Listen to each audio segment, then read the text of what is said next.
siko na terrain kuna batu baza libanda Félix azana batu libanda batu bazo kanga bazo beta masasi mais batu bao bimaka même. Ah ok. Et bon ndeko bakangi ya matete wana komone nani oya mobilisateur ya matete. Yé ba enlevé. Ok, kitoko likambote, merci. Ah. Bande ko balandi boyoki wana ezali makambo ezoleka na Kinshasa, tozaki en direct na Pasteric ou azali moko ya bato IDPS azopesa biso ba information ya makambo ezoleka na terrain na ngonga oyo population ebimi ebele bato IDPS babimi bato bato Fayulu babimi bato ebele babimi libanda. Mais comme d'habitude, tout baza habité na ba criminels ou ba soldats rwandais, bazo empêcher ba congolais babima, bazo enlever ba tête de fichier, bazo kanga bato, mais eloko ko féliciter apparemment bato RTNC télévision to radio 1000 collines ya Kinshasa et lobaki que Félix Tshisekedi a voyagé qui mais aki lokuta Félix Tshisekedi azana terrain na groupe ya bato belé babimi libanda pour na ko marcher. Alors, tu évite et que souka ndenge nini et que ça ndenge ni do ba beti masasi population za libanda ba kangi ba chef fédéraux et belé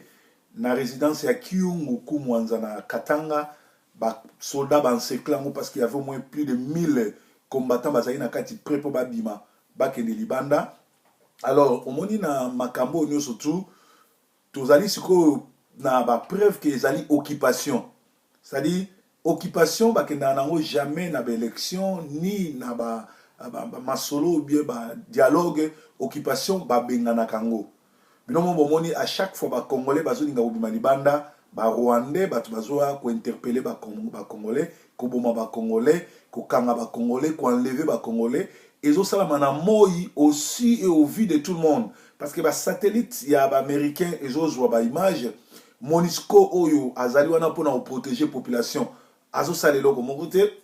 chaque jour toujours déplorer ba pertes humaines ndenge ba obeta masasi wana il y aura des morts ndenge tolobaki yango mais félicitations na ba soldats nyo surtout ya peuple ba combattants oyo bazo bunda pona liberté ba bimi libanda biso toza na diaspora et loko toza nango oyo tokosala ezali ko tia pression na communauté internationale ko tia pression na administration nani Trump ko tia pression na parlement ya British ya anglais ko tia pression na bamboka nyoso yozali na France na Quai d'Orsay boye sabango ki Kabila c'est un criminel azo respecter banani aza illégitime aza illégal na gouvernement na na ba ministère na ba surtout baza illégal siko azu un fonctionnaire mutumoko na lo un fonctionnaire un locataire or pour comme premier ministre il faut au déclarer ba voir na yo siko yé azali locataire azata na voir mo côté même si ça pas ta malungate a ko déclarer nini a ko déclarer fiche ya contrat ya ki locataire ou ba sala ki ya contrat de bail donc bon moni place wapi mboka ezo boma biso en tout cas to kende na bango ndengo wana eloko tozo déplorer na niveau ya mapinga ya armée toza mana mibalité tozo baté ba soda na biso o ya mpiko ba soda o Mobutu alobaki na tiaka maele na ngana ba beret rouge na ba beret vert na ba fatase armée mobimbo tozali nango tina boyokaka o ekoya eya tozo mona bango te côté ya armée ba koma na bango basi ba Didier Tumba ba koma basi ya ba Rwandais ba Didier Tumba na ba tuwana nyoso tu bazali kuna ba koma na bango ba basi ya ba Rwandais. Je vous assure que tango toko libérer mboka et que ça va vraiment pas si mingi pona bateau nyoso tu bazaki na armée et que basaki le remonter au na niveau makambo yali soki kaka masasi e bandi ko lela na niveau ya Kinshasa que population pe ba na bateau bazo back bango bazo protéger bango ba obeta masasi Kabila na batune ba kokima bomona yi Kabila aina look ya ngunza aina look c'est-à-dire a commis lokola a se déguiser lokola commandant Danga et bomona misu na ye alala raté c'est impéré azobanga alors muto azobanga soki kaka to tie esprit ndenge ba to ya rassemblement ba tie esprit akokima akopakata mbango parce que un petit Rwandais un taximan un chauffeur ya kanam ya nani ya défaut akoki koya ko sakana na biso na mboka na biso te biso to ba kinois makila na biso ezali ya bana Kinshasa, ezali eloko ya makasi. Un Rwandais akoki kosaka na biso te na population toza ebele ezaka bato bakotisa esprit bato bati esprit comme ça bakoyeba ndenge nini ezala zwa sonia bakoyeba ndenge nini ekozala eza malamu mingi mpo ezala ndenge wana. Alors bino baoyo bozali bongo na kati ya masolo, bino baoyo bozali bongo na kati ya makambo, boyebake ngonga ngoyo ou jamais totia impression tokende na ye mwete lumbe to banga te ezali azoluka kobangisa biso yende azobanga yango azobimisa ba militaire babeta masasi ba militaire wana oyo azobimisa na est ya Congo tomona bango te na nini na place nyonso to bazo violer ba Ugandais bazo koboma ba Rwandais bazo koboma ba Congolais abimisa bango te. Alors bato wana esengeli to benga na bango parce que ezali droit na biso ezali devoir na biso ya kotelemela bango. Kabila histoire nesili Kabila appartient au passé ezali kaka ndenge esprit to kotsela e tia ko paratambang. En tout cas une chose est vraie, soki Kabila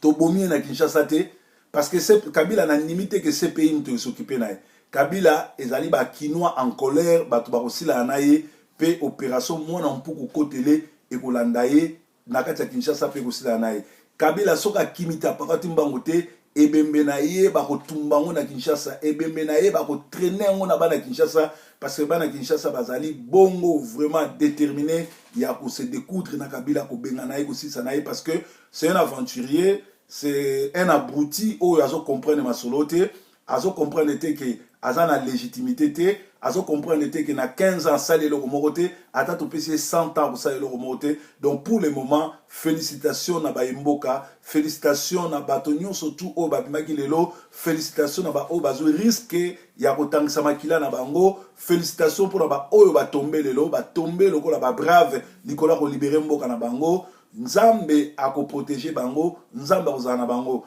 Topesi Nzambe merci parce que na prière na biso tobaki Nzambe a protéger ba oyo nyonso bakobima lelo masasi ya Kabila ezwa bango te surtout ba chrétien parce que bazo bunda pona libération Mboka na bango bazali bongo na droit ya kobunda na droit ya ko défendre mabele na bango mabele ya bakoko na biso parce que ba Rwandais ba exagérer ba ye lokola bokipa et pourtant eza Mboka na bango te ba yibi ba bomi 18 millions de Congolais. Alors trop c'est trop to komi na tango ya suka ya kosila na Kabila. Donc likambo oyo eza likambo ya Congolais nyo surtout akota likambo oyo a s'investir nango to soutenir bato baza kuna na Kinshasa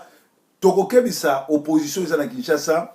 bomoni ba blague bosalaki na Kabila place memi biso. Normalement le 19 décembre ezaki mokolo oyo Kabila fallait to kende na ye libela to sila na ye bokokaki jamais et jamais ko pesa ye lisusu 2 jours une année ou quoi que ce soit bino bato bopesa ki eloko oyo kaka bino moko ndenge bopesa ki ndenge bokolongola yango parce que aza illégitime azali bongo na droit ya ko diriger sur na Congo te. Courage tout ça na bino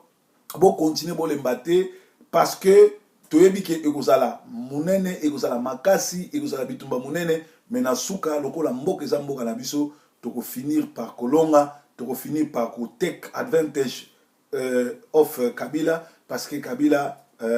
temps na Sicily Kabila power is over, Kabila time is over. He must step down. If not, that guy will be killed in Kinshasa. Ezaki bongo Sentinel TV en direct ya Mongalema tozana bino ensemble nzambe nanga alika na kopambola bino. Ba communauté communiquer mususu yali na suka awa na Angleterre na Londres ezali na sangwa mawa ndeko na biso batindela ina kombo na osala mo émission lobi na tongo oyo kisa David Tumba botola ki mwasi na ye na Londres ndeko wana ayambaka pasteur wana na ndako asale lié makambo nyonso mikanda nzoka pasteur akoma ikobima na mwasi na ye et abotola mwasi ndeko wana baki ko bala na France na ngongo na zo bino babenginga na famille ndeko wana na Londres mutu wana amikufi akufi po akoki ko supporter défaite te ki ayambaki pasteur na ndako na ye pasteur abotoli mwasi choc wana esali ke ndeko akufi encore un soi-disant pasteur oyo boyebi ke David Tumba asundola mwasi na bana Kinshasa akima délivrance et pas maman Olangi tala ayeko boma susu un Congolais oyo ayambaki yango wana week-end tokosala émission monene na ekanga ekozala vraiment mpona koyebisa bino bavérité ebele. Yesu aza mokonzi. Vive le Congo, vive l'opposition, vive la diaspora, vive les combattants. Yesu nde Nzambe. Merci.